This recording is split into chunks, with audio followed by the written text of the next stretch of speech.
இன்றைக்கி கோவக்காய் வறுவல் செய்யலாங்க. என்னோடய ஸ்டைலில் சிம்பிளாக செய்யலாம்.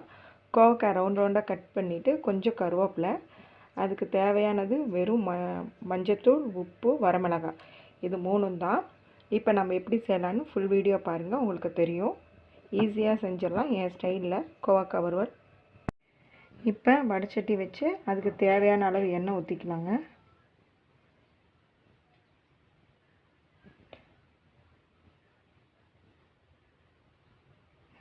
நம்ம தண்ணி ஊற்ற போகிறதில்ல, எண்ணெயிலே தான் ஸ்லோவில் வச்சு இதை நம்ம வணக்க போகிறோம். தேவையான கடுகு போட்டுக்கலாம்.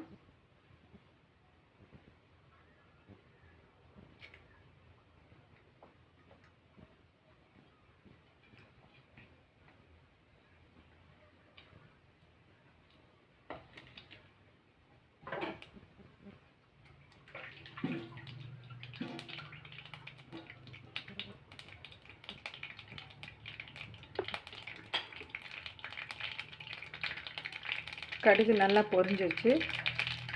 லைட்டாக கருவேப்பிலை போட்டுக்கலாம். நம்ம வெங்காயம் எதுவும் சேர்த்த போகிறதில்ல. கொஞ்சம் தெளிக்கும், பார்த்து நின்று நிதானமாக செய்யுங்க.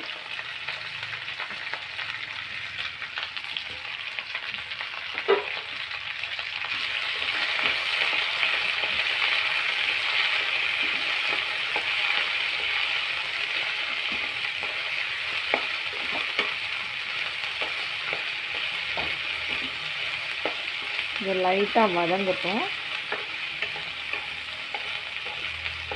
வதங்க பின்னாடி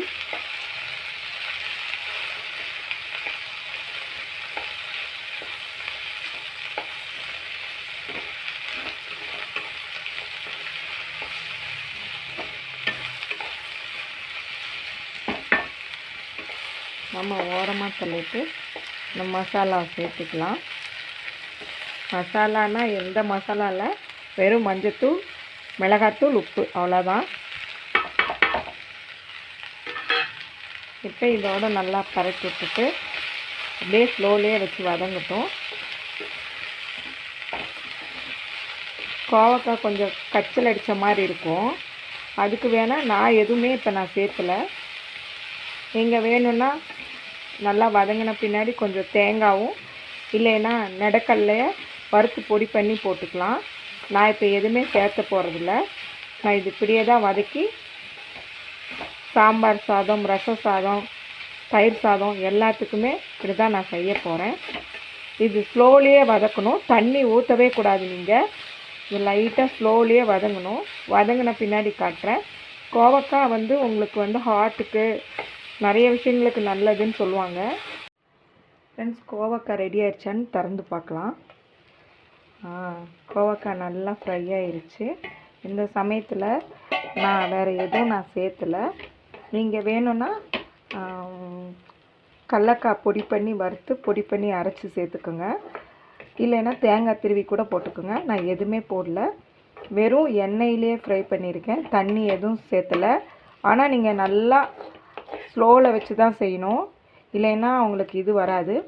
கோவக்காய் டெய்லியும் வெள்ளரிக்காய் மாதிரி 2 சாப்பிட்டு வந்தீங்கன்னா உங்கள் ஹார்ட்டுக்கு ப்ரெஷரு இந்த மாதிரி பிரச்சனையெல்லாம் இதாகும். நீங்கள் முடிஞ்ச அளவுக்கு கோவக்காய் சாப்பாட்டில் சேர்த்திக்குங்க, ரொம்பவே நல்லது. இப்போ கோவக்காய் ஃப்ரை ரெடி ஆயிடுச்சு. ஃப்ரெண்ட்ஸ், கோவக்காய் ஃப்ரை ரெடி ஆயிடுச்சு. இது எப்படி செஞ்சுருக்கேன்னு ஃபுல் வீடியோ பாருங்கள். பிடிச்சிருந்தா சப்போர்ட் பண்ணுங்கள் ஃப்ரெண்ட்ஸ்.